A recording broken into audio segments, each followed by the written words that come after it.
Est-ce que vous m'entendez? Amen. Eh bien, je vous salue tous au nom du Seigneur Jésus-Christ. Amen. Alors, nous allons prendre place. Je suis très honoré plutôt, d'être parmi vous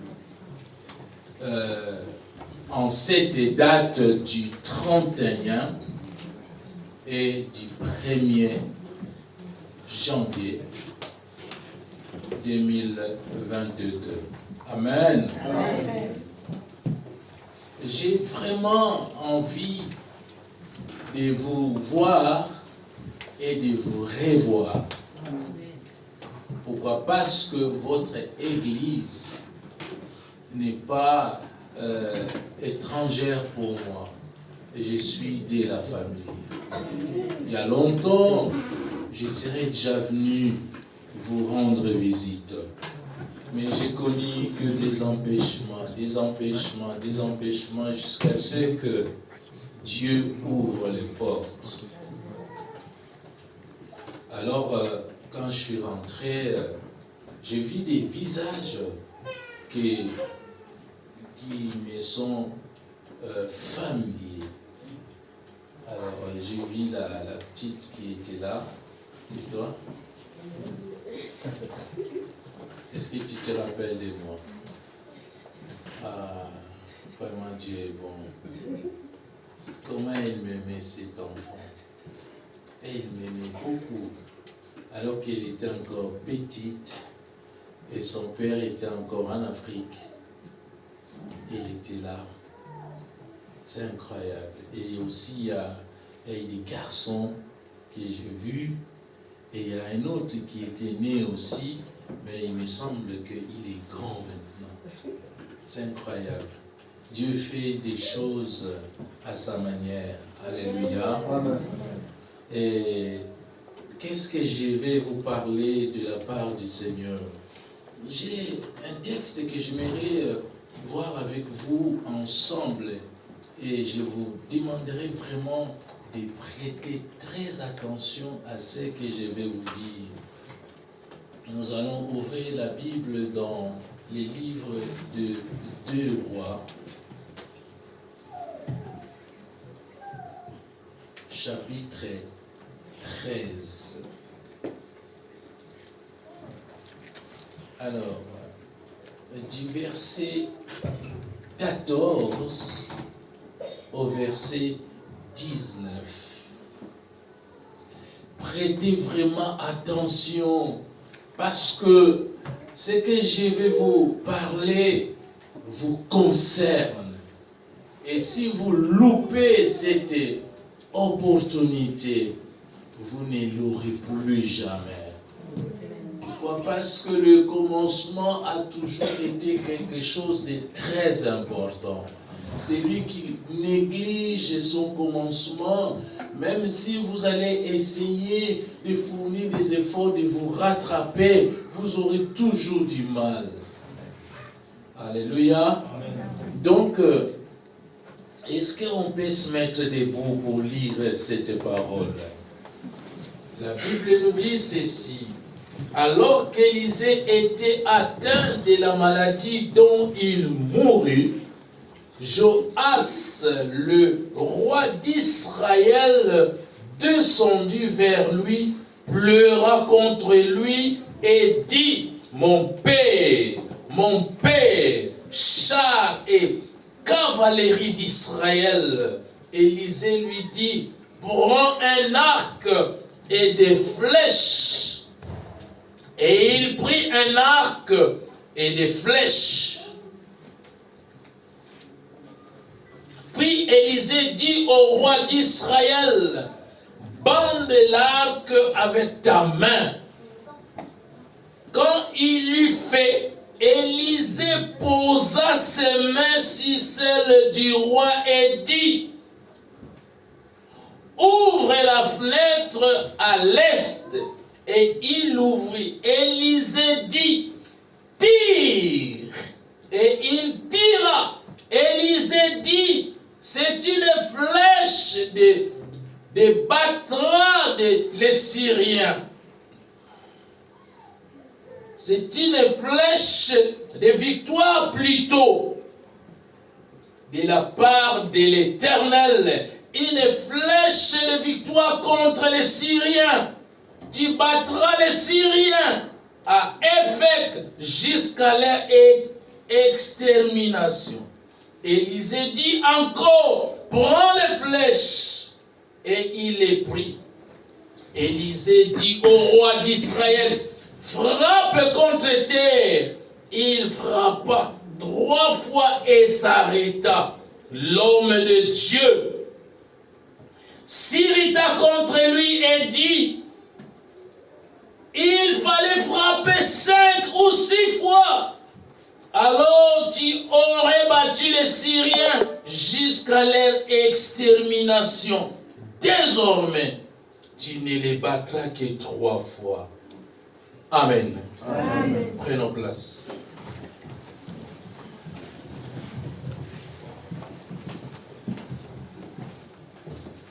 Mes bien-aimés, dans cette histoire, on voit que lorsque Joas est couronné roi d'Israël, et il va consulter le prophète Élisée. Pourquoi? Parce que il a appris de sa maladie qui l'a mené à la mort. Vous savez, Élisée, le prophète, celui qui avait remplacé Élie. Le prophète Élie que nous connaissons, il était fameux. Mais les rois, ils s'accrochaient beaucoup plus aux prophètes à cette époque. Pourquoi? Parce que Dieu parlait à travers les prophètes. Mais qu'est-ce qui s'était passé entre la Syrie et Israël? Il y a eu des conflits, des vrais conflits. Alléluia. Amen. Mais les conflits, c'était plutôt parce que il y a eu des commerces qui se faisaient dans la partie nord d'Israël et la partie sud de la Syrie. Donc, cet territoire causait beaucoup plus de conflits. Alors, la Syrie s'emparait beaucoup plus de territoires israélites pour pouvoir permettre les transports des marchandises. Et c'est ça qui faisait prospérer la Syrie. Et cela avait causé beaucoup de pertes aux côtés d'Israël. Alors il a fallu que Israël de son côté puisse se battre contre la Syrie qui était devenue son adversaire alors qu'ils étaient voisins. Alléluia. Amen. Vous savez, quand on est voisin, des conflits des voisins. Ici, on voit des conflits des voisins. Pourquoi? Parce que l'autre ne se laisse pas faire. Il veut dominer l'autre. Et l'autre aussi, à son tour, il dit non, tu ne peux pas me dominer. Alors, à chaque fois qu'il y a eu ce conflit, et ça a eu des guerres et des guerres. Et pendant toutes ces guerres, il y a eu des morts. Alléluia. Amen. Joas est couronné roi. Donc, il avait toute la responsabilité d'Israël sur ses épaules. Et il va consulter le prophète qui était mourant. Pourquoi? Parce que le prophète était l'espoir du peuple d'Israël. La Bible nous dit que Élisée était atteint de la maladie dont il mourut. Joas, le roi d'Israël, d'Israël descendit vers lui, il pleura. Il pleura et dit, mon père, char et cavalerie d'Israël. Ça, ce sont des mots qu'Élisée lui-même avait prononcés lors de l'enlèvement de son maître Élie. Amen. Et Joas va reprendre ces mêmes paroles. Donc Joas se lamente.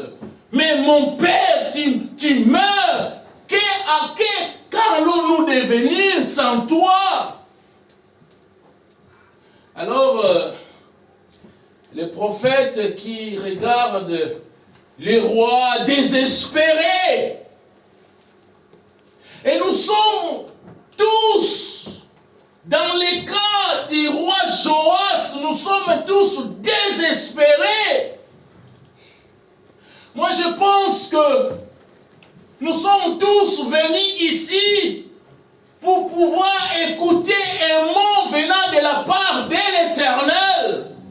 Et de la même façon que Joas est descendu vers Élisée pour entendre, ainsi dit l'Éternel, par rapport à ta santé, par rapport à ta maladie, par rapport à tes finances, par rapport à ta famille et par rapport à tout ce qui te concerne. Pourquoi? Parce que moi je sais, chacun de nous veut prospérer. Alléluia. Amen. Chacun de nous veut prospérer. Amen. Israël veut prospérer. La Syrie veut prospérer. Mais à cause de ces conflits, Israël ne peut prospérer.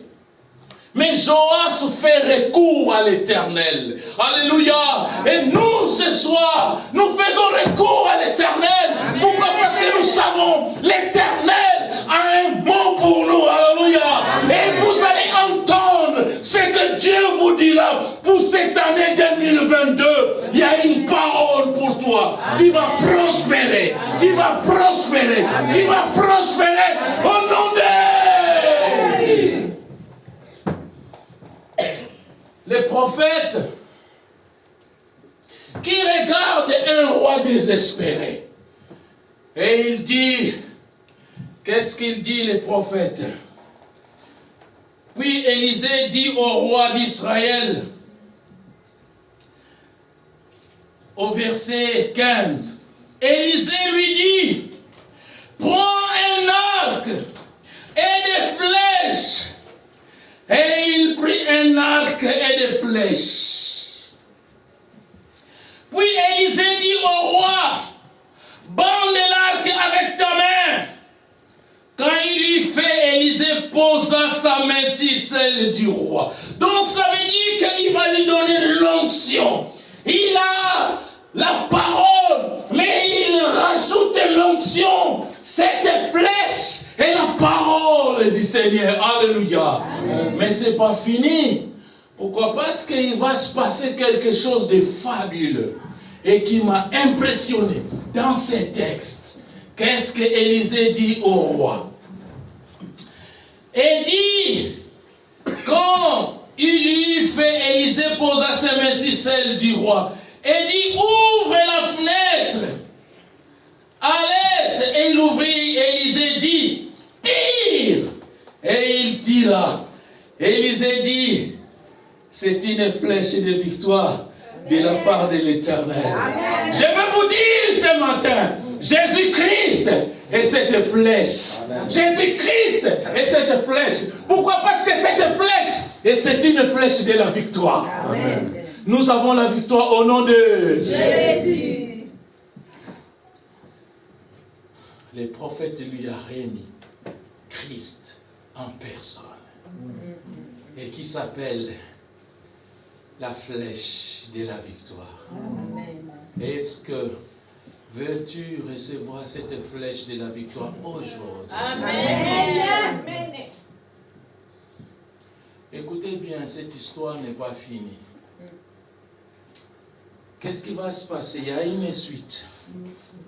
Élisée dit, c'est une flèche de victoire de la part de l'Éternel.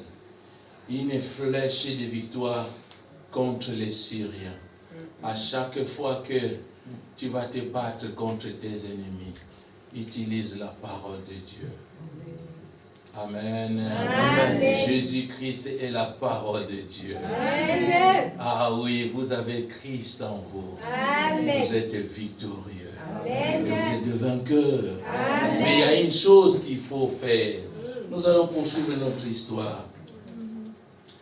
Alors il précise bien, c'est une flèche de victoire de la part de l'Éternel. Une flèche de victoire contre les Syriens.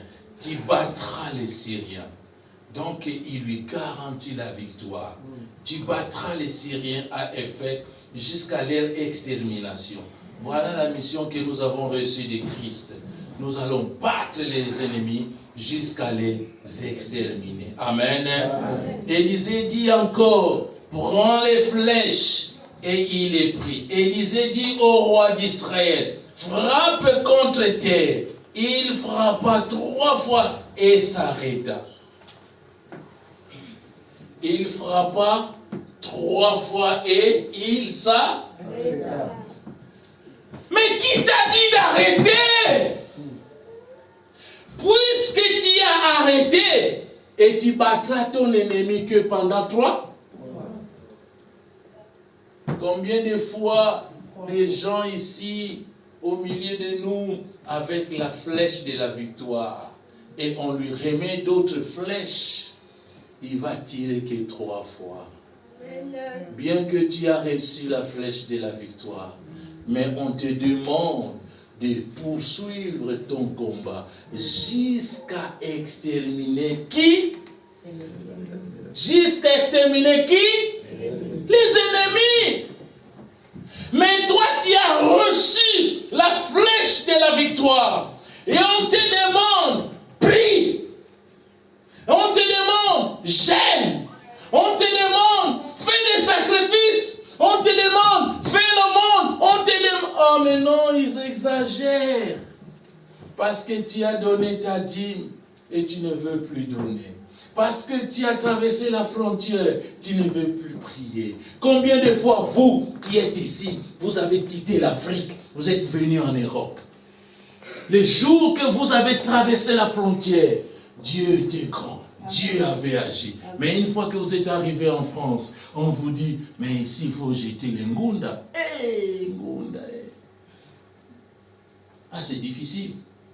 Alors pour les Ngunda, le Dieu qui avait agi pour que tu quittes l'Afrique et que tu traverses la frontière, il devient incapable de vous donner les papiers en France. Amen. Maintenant, vous commencez à chercher. Toi, tu as les papiers français. Tu ne veux pas faire le mariage avec moi.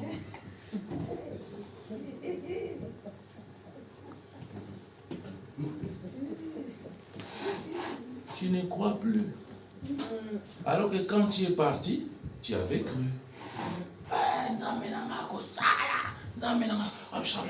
Quand tu arrives à Roissy, Charles de Gaulle, ferme les yeux des policiers au nom de Jésus.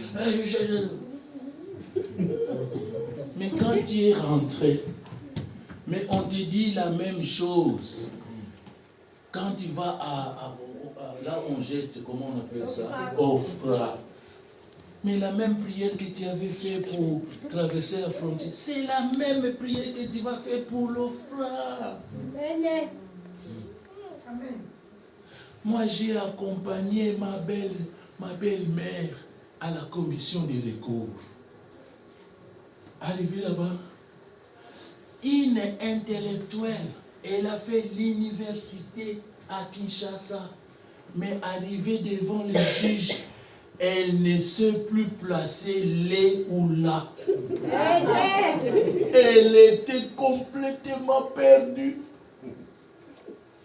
Et quand on a fini, j'ai dit, là, tu as mal parlé. Et avant qu'on sorte d'ici, viens avec moi. On va chercher une pièce, on va se cacher. On va prier Dieu pour que ces gens-là, qu'ils soient confondus. Tout ce que tu avais dit, ils vont les considérer. Amen.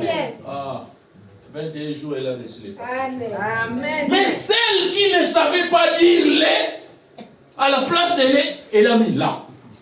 À la place de là, elle a mis lait. Et je dis, mais c'est quoi ça? Mais tu as fait l'université, non? Alléluia. Amen. Le problème, c'est quoi? Nous sommes tous concernés. Même moi qui vous parle, j'ai aussi besoin de chercher Dieu constamment. Alléluia. Le problème, c'est de rester dans sa présence. Et comme bien que j'ai la flèche de la victoire, mais Élisée dit, puisque tu avais frappé que 3 fois, tu vas vaincre tes ennemis que 3 fois. Alors que nous sommes appelés à vaincre nos ennemis jusqu'à les exterminer. Hein? Jusqu'à les exterminer parce que tu as encore les problèmes de finances. Tu as encore les problèmes de logement. Dieu t'a donné le logement. Et tu as encore les problèmes de santé. Dieu t'a donné la guérison. Tu as encore les problèmes des enfants qui n'écoutent pas à la maison.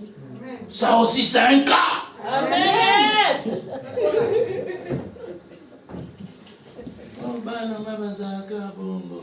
Impoli. Il faut avoir honte. Il faut avoir honte quand vous avez des enfants impolis.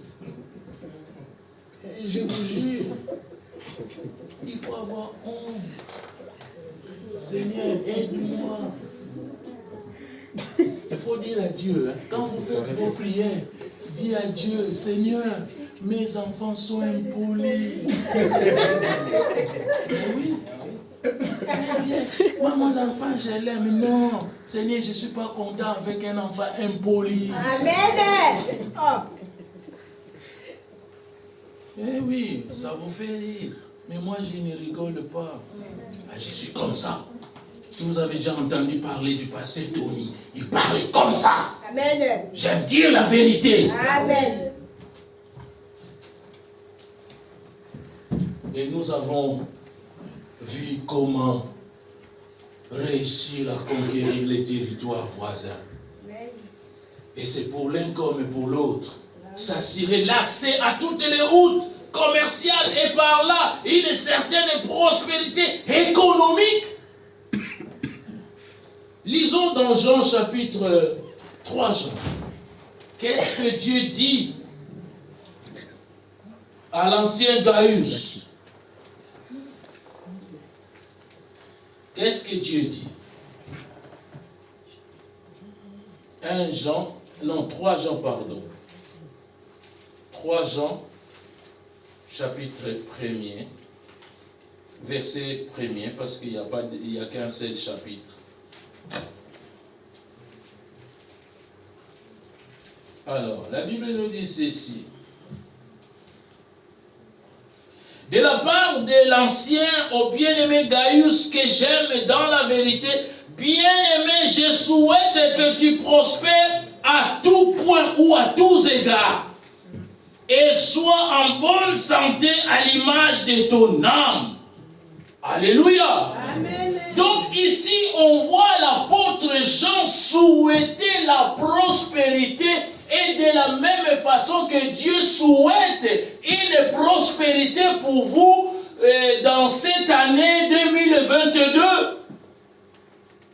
Chacun de nous ici veut prospérer. Même moi qui vous parle, je vais prospérer. Mais pour que je prospère, je dois demeurer. Je dois demeurer dans la parole de Dieu. Je dois demeurer à écouter Dieu. Je dois demeurer à aller à l'église. Je dois demeurer dans la prière. Je dois demeurer dans les jeûnes. Je dois demeurer. Donc il y a un travail à faire. Amen. Vous savez, moi j'ai vu une personne venir. Oh pasteur, prie pour moi que Dieu me donne les mariages. Le pasteur, il a bien gêné, il a bien prié. La sœur a eu les mariages. Maintenant que la sœur a eu un homme,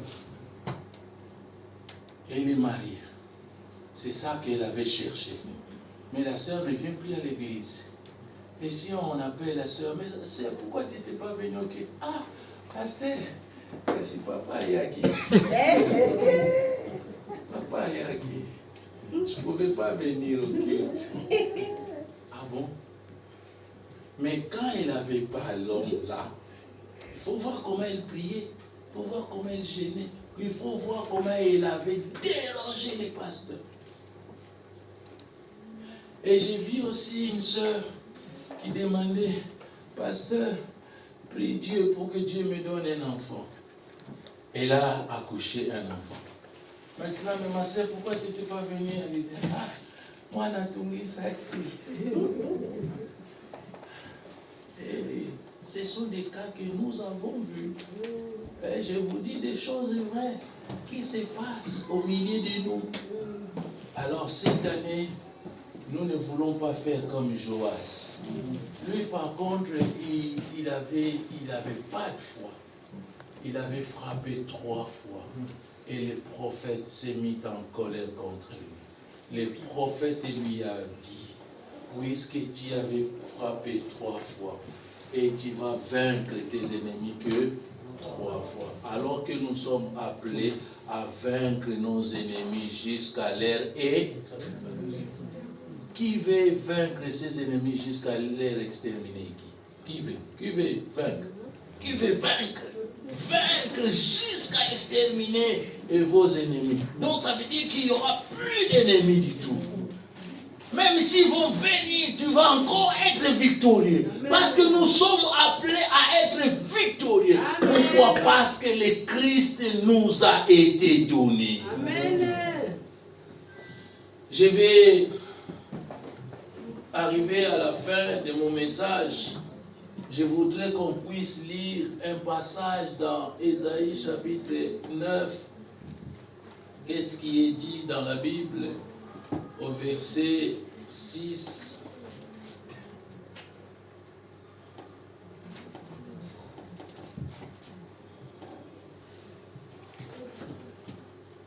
La Bible nous dit ceci, chapitre 9, au verset 6.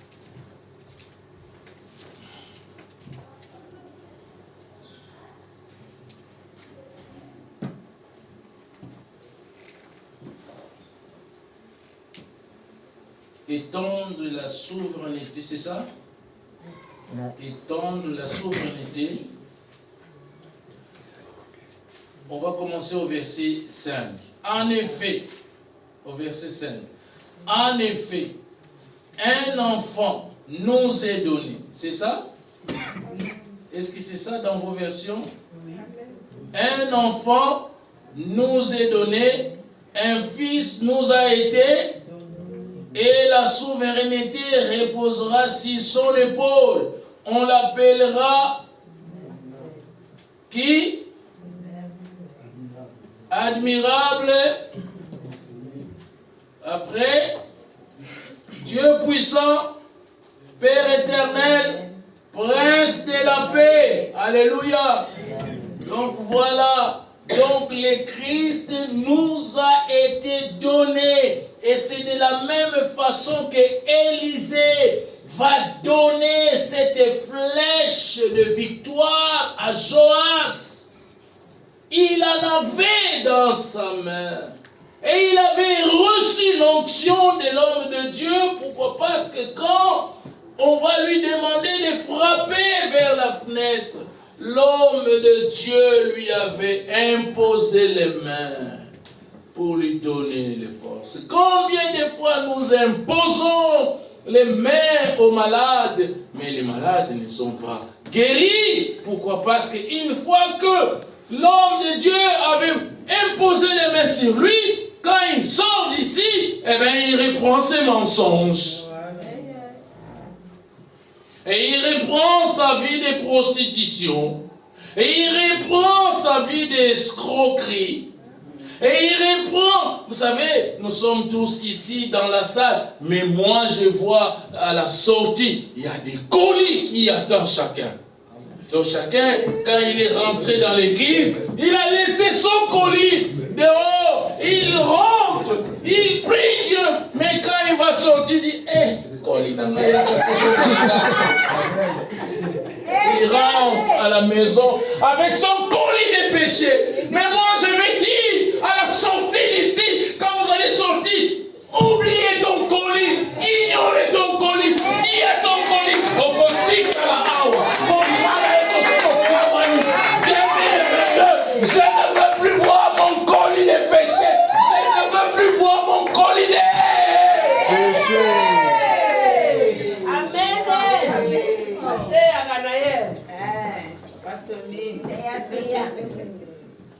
Je ne veux plus voir le colis de mon péché. Amen.